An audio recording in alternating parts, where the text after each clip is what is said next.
تو سر یہ مختصر سیرت الرسول میں نے دی آپ نے یہ پڑھی ہے؟ انہوں نے تو وہ شیعہ عالم جو تھے وہ ان کو تو پتہ بھی نہیں تھا یہ کتاب ہے. میں نے کہا یہ جیلم سے ہے, آپ PDF بھی ڈاؤن لوڈ کر سکتے ہیں. اس کتاب پہ میں 1 گھنٹہ بول سکتا ہوں, لیکن مختصر سے ٹائم پہ 10 چھوٹے چھوٹے حوالے دوں گا اور ان کی انجینئرنگ نہیں کروں گا. اس کے لیے آپ میرا ریسرچ پیپر 5B پڑھیں جس کا میں تعارف اینڈ پہ کراؤں گا. پہلے کرا دیا تو آپ کو برا لگے گا. اس کے اوپر آپ مولا علی والا چیپٹر نکالیں سر, اینڈ پہ جا کے آتا ہے مولا علی کے اوپر چیپٹر. سیرت الرسول لکھی ہے اور ساتھ خلفائے راشدین کی بھی لکھی ہے انہوں نے, مختصر سی خلافت راشدہ کے اوپر. مولا علی والا چیپٹر ان کا سٹارٹ ہوتا ہے جی پیج نمبر 781, حضرت علی ابن ابی طالب کی خلافت. 782 پیج پہ یہ پہلا ریفرنس میں پڑھ رہا ہوں ورڈ بائی ورڈ, اہل حدیث سے معذرت کے ساتھ, اور جو علمی کتابی مسلمان ہیں پوری دنیا میں کسی بھی فرقے میں ہیں ان کو خوش کرنے کے لیے ورڈ بائی ورڈ پڑھ رہا ہوں. سنیں, حضرت معاویہ رضی اللہ تعالیٰ عنہ نے اہل شام سمیت حضرت علی رضی اللہ تعالیٰ عنہ کی بیعت نہیں کی, پھر ان کی صرف مخالفت ہی نہیں کی بلکہ ان پر قتل عثمان میں اعانت یعنی مدد کرنے اور اس پر رضامندی کا الزام بھی دھر دیا, مگر اللہ نے ان کو اس سے بچا لیا. میں امیر شام کے بارے میں کوئی کمنٹس نہیں کرتا, یہ جو کر دیے یہ خود ہی کافی ہیں, اور یہ بالکل صحیح بات لکھی ہے. اس کے سپورٹ میں گھنٹوں بول سکتا ہوں, نہیں بولوں گا کیونکہ یہ خود اتنے بڑے عالم ہیں کہ ان کو مجھے سرٹیفائی کرنے کی ضرورت نہیں ہے, کوئی اہل حدیث کے امام ہے. اچھا, دوسرا ریفرنس جنگ جمل کے کانٹیکسٹ میں وہ لکھتے ہیں, اس کے بعد حضرت علی نے حضرت عائشہ کو مدینہ منورہ بھیج دیا. وہ جانے لگی تو لوگ ان کو ودا کرنے کے لیے دور تک ان کے ساتھ گئے. یہ ودا لفظ نہیں ہوتا, ودا ہوتا ہے زبر کے ساتھ. حضرت علی رضی اللہ تعالیٰ عنہ نے سفر خرچ کا انتظام بھی کیا. اس طرح وہ باحفاظت اور صحیح سلامت گھر پہنچی. بعد میں وہ اپنے سفر کو یاد کر کے اس قدر روتی کہ آنسوؤں سے ان کا دوپٹہ بھیگ جایا کرتا اور کہتی کاش میں پیدا ہی نہ ہوئی ہوتی, کاش میں اس واقعے سے 20 سال پہلے ہی مر جاتی. اللہ, ظاہر قرآن میں حکم ہے نبی کی بیویوں گھروں میں ٹھہری رہو, تو وہ اس چیز کو یاد کرتی تھی.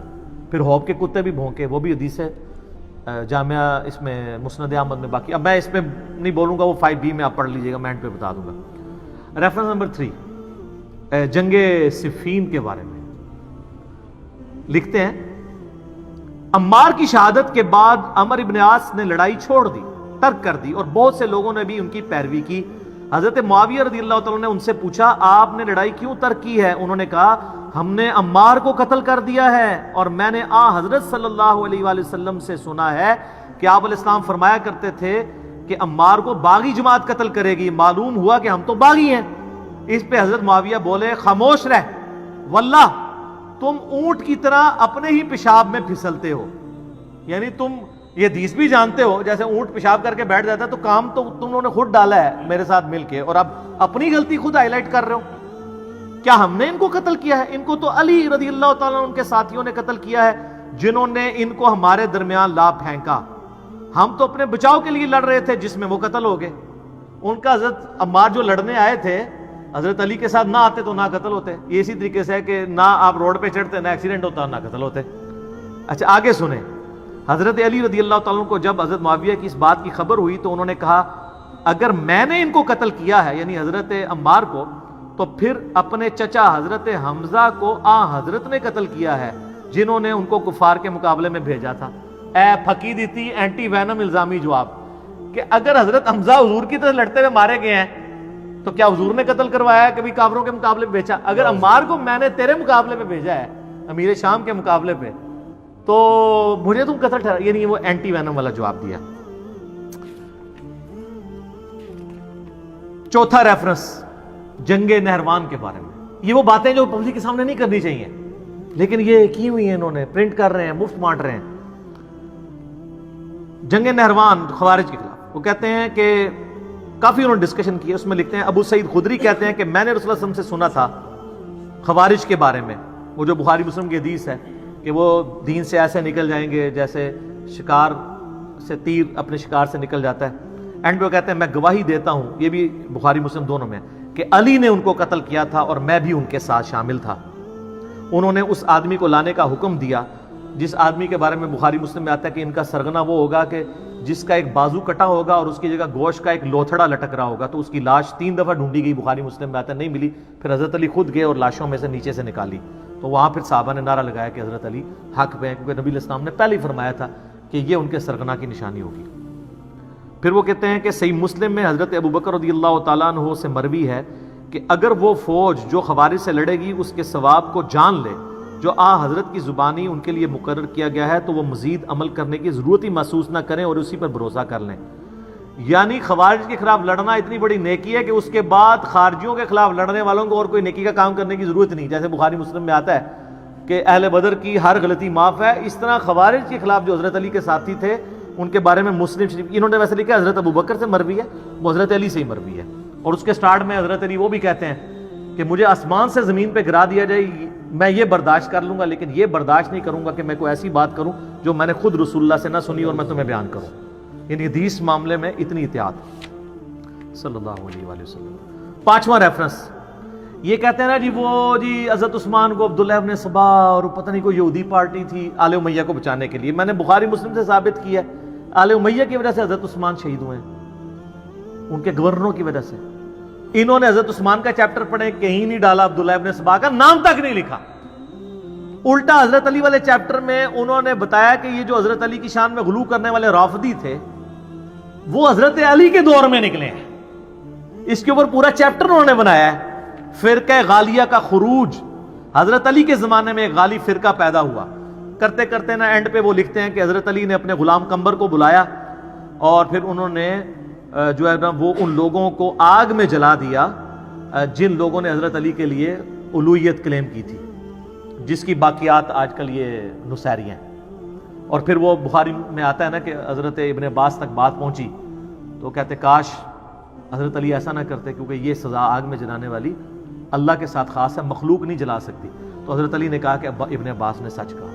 اور ابو داؤد میں ہے کہ انہوں نے کہا کاش مجھے یہ پتا ہوتا پہلے. یعنی حضرت علی نے جان بوجھ کے ایسا نہیں کیا تھا, لیکن حضرت علی کا غصہ اتنا تھا کہ مجھے خدا کے مقابلے پہ ٹھہرا رہے ہیں, تو انہوں نے ان کو قتل کی وجہ آگ میں جلوایا تھا. یہ تو خود مان رہے ہیں اس میں. اچھا جی, ریفرنس نمبر 6 حضرت علی کے بارے میں لکھتے ہیں کہ لباس اور خوراک میں آپ کی سادگی بیان سے باہر ہے. آپ کا عمل اور فضل اسلام کی طرف سبقت اور رسول اللہ کی مائیت میں کفار سے جہاد ازر من الشمس ہے صلی اللہ علیہ وآلہ وسلم. پھر لکھتے ہیں امام بن حنبل اور قاضی اسماعیل بن اسحاق کہتے ہیں, اور یہ صحیح سند سے المسند الحاکم میں کہ حضرت علی رضی اللہ تعالیٰ کے فضائل اور مناقب میں جتنی احادیث مروی ہیں دوسرے کسی آدمی کے فضائل اور مناقب میں اتنی احادیث نہیں ہیں. اے لکھ رہے تھے جی سعودیہ والے وہابی اور پاکستانی وہابی کے کہہ رہے ہیں اور رہن دو, میں آج نہیں, آج اپنے بزرگوں نے رو. ریفرنس نمبر 7 وہی جو ہم کہتے ہیں حضرت علی نے حسن ابن علی کو اپنا خلیفہ نامزد نہیں کیا, انہوں نے بھی وہی لکھا. کسی نے کہا کیا آپ اپنے بعد آنے والے خلیفہ کو نامزد کریں گے؟ انہوں نے فرمایا نہیں, میں تمہیں اسی طرح چھوڑوں گا جس طرح رسول اللہ صلی اللہ علیہ وسلم تمہیں چھوڑ گئے تھے. بعض نے کہا کہ آپ لوگوں سے حسن کے لیے بیعت لے لیں تو آپ کے انتقال کے بعد ہم آپ کی کمی محسوس نہیں کریں گے. فرمایا میں نہ تمہیں اس کا حکم دیتا ہوں نہ منع کرتا ہوں, یہ تمہارا اپنے چوائس ہے, میں یہ کام نہیں کروں گا. یہ بات ہے سر, خلافت و ملوکیت میں یہ فرق ہے. ریفرنس نمبر 8 سر یہ سب سے کڑوا ہے اور آیا 8 نمبر پہ ہے. جنت کے بھی 8 دروازے ہیں نا, بخاری مسلم میں آیا ہے کہ رمضان میں وہ 8 دروازے کھول دیے جاتے ہیں. مسلم شریف میں جو وضو کے بعد اشہد ان لا الہ الا اللہ و اشہد ان محمدا عبدہ ورسولہ پڑھ لے, جنت کے 8 دروازے کھول دیے جاتے ہیں. تو sir reference number 8 word by word Banu Umayya حضرت علی کی تنقیص اور ان کے بارے میں نازیبا الفاظ استعمال کرتے رہے, مگر اس سے علماء کے دل میں ان کی محبت بڑھ گئی اور قدر و منزلت میں اضافہ ہو گیا. عمر بن عبداللہ بن زبیر کہتے ہیں کہ بنو امیہ 60 سال تک ان کو گالیاں دیتے رہے. یہ سب کا لفظ نہیں ہے, عربی کھولیں, شتم کا لفظ ہے. سب کا ترجمہ تنقید بھی ہو جاتا ہے نا, اس لفظ کا نہیں ہوتا سب و شتم جو ہم بولتے ہیں. اور یہ نہ سمجھے کہ یہ انہوں نے کہانی لکھی. سر صحیح مسلم 6229 حدیث لعن اللہ ابو تراب کہتے تھے. ابو تراب علی بن ابی طالب پر لعنت, یہ لفظ بولتے تھے نعوذ باللہ آل امیہ. تو یہ آپ کے بزرگ ٹھیک لکھ رہے ہیں. 60 سال تک ان کو گالیاں دیتے رہے مگر ان کا کچھ نہ بگاڑ سکے، بلکہ ان کی شان پہلے سے بھی بلند ہو گئی. آگے الفاظ بڑے سخت ہیں. دین نے ایک عمارت کھڑی کی جس کو دنیا نے گرا دیا. وہ کہتے ہیں مولا علی کو اللہ نے کھڑا کیا دین کی عمارت کے طور پہ. یہ دنیا کے جو پرستار تھے نا آل امیہ، انہوں نے اس کو گرانے کی کوشش کی، لیکن دنیا کچھ نہ بنا سکی مگر جو کچھ بنایا اس کو بھی منہدم کر دیا. وہ کہتے ہیں آل امیہ کے پلے کوئی شے ہے بھی تھی نا، وہ بھی انہوں نے گوا دی. حضرت علی کو یہ کی تنقید نہیں کر سکے. ہر طرف علی علی ہو رہی ہے. وہ سر ناسبیوں کی مسجد میں بھی 4 خلفاء کے نام لکھے ہوتے ہیں، پیچھے کیا رہ گیا؟ علی کو کون نیچا کر سکتا ہے؟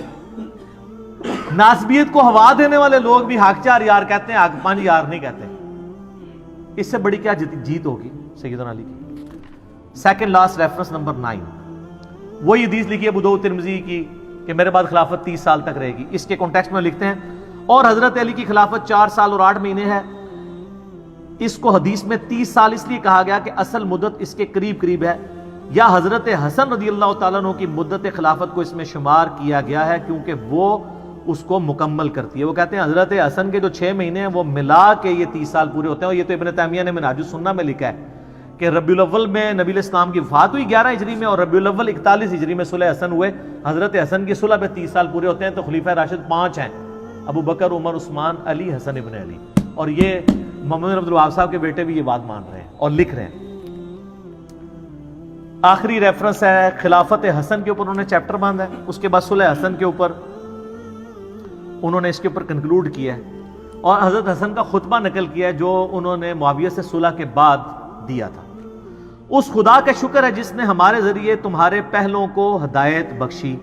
یعنی انہوں نے کہا کہ تمہارے باؤ اجداد کو اللہ نے ہم بنو ہاشم کے ذریعے ہدایت دی اور ہمارے ذریعے تمہارے پچھلوں کا خون بند کیا. آج بھی ہم نے ہی قربانی کی ہے اور اپنی مسند چھوڑی ہے، قتل و غارت سے بچایا ہے تمہیں. وہ دوزخ کی آگ سے بچایا تھا اور یہ دنیا کی آگ سے بچا لیا. سب سے بڑی دانائی پرہیزگاری ہے اور سب سے بڑا عجز بدکاری ہے. پھر میرے اور معاویہ کے درمیان جو اختلاف پڑ گیا تھا قطع نظر اس سے کہ وہ حق پر تھے یا میں حق پر، میں امت محمدیہ صلی اللہ علیہ وسلم کی مصلحت اور ان کے خون بند کرنے کے لیے اپنے اس حق سے دستبردار ہو گیا ہوں. اور بخاری میں بھی یہ حدیث ہے میرا یہ بیٹا سید ہے، اس کی وجہ سے صلح ہوگی. اس میں امپلائڈ ہے کہ سامنے والا ہٹ درمی پہ ہوگا. اس کی وجہ سے صلح ہوگی، اس کی وجہ سے نہیں. یہاں کہتے ہیں جی ان کی وجہ سے صلح ہوئی ہے، نبی اسلام فرما رہے ہیں اس کی وجہ سے ہوگی، یہ اپنی پوسٹ چھوڑے گا.